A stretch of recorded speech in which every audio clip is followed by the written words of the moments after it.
It was supposed to be just another Monday. The halls of Eastlake High bustled with noise, gossip, and the sharp sting of judgment that floated through the air like perfume.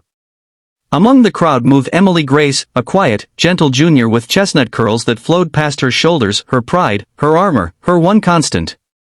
Ever since her mom passed from cancer 2 years ago, Emily stopped talking much.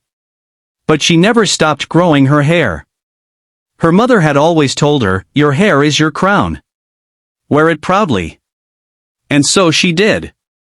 But today, the crown would be stolen. The setup. Emily had just finished lunch when she got the message. A fake note left on her locker read, "Mrs. Thomas wants to see you in the science lab. Urgent." Thinking nothing of it, she walked toward the science wing, a quieter part of the school. On her way, she passed the empty bathroom and heard giggles. Something about the laughter felt off. Still, she stepped inside to check her reflection, not realizing the trap was already sprung. The second she stepped inside, the door slammed behind her. 3 girls, Brittany, Kayla, and Sophie, blocked the exit. The meanest, most toxic girls in school. Brittany sneered, scissors glinting in her hand. "You think you're better than us with your sad little orphan act and your princess hair?" Emily froze. She didn't scream. She didn't fight. The first snip was fast. Then another. And another. She stood paralyzed as her precious hair hit the cold, tiled floor. The turning point. But something inside Emily cracked. Not from fear. From fury. From shame. From grief.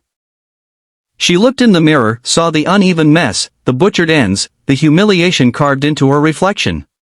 And then, she moved. Fast. Her elbow struck Brittany square in the stomach, knocking her against the sink. Before Kayla could react, Emily grabbed her by the hoodie and slammed her sideways into the mirror, not enough to hurt her seriously, but enough to show she wasn't prey. Sophie screamed and tried to run, but Emily caught her by the arm, shoving her hard enough to knock her onto the floor.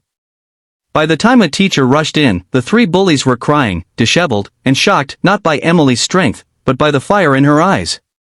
The fallout. The school was thrown into chaos. At first, there were whispers that Emily had snapped, that she'd gone too far. But as more students came forward, sharing texts, posts, and screenshots of months of harassment, the truth became impossible to ignore. Emily wasn't violent. She was provoked. For too long. The administration suspended the bullies. And for the first time, Eastlake High paid attention to more than just the drama. They started asking questions. Teachers began listening. And a campaign against bullying was launched, led by none other than Emily Grace. The healing. Emily didn't go back to hiding.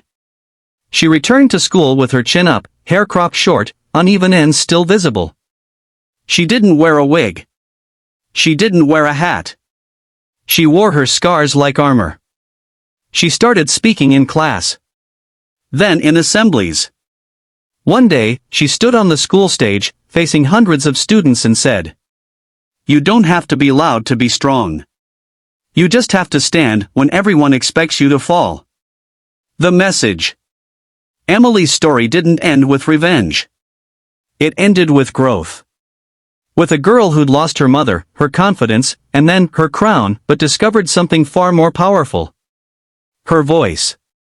And no one could ever cut that off again.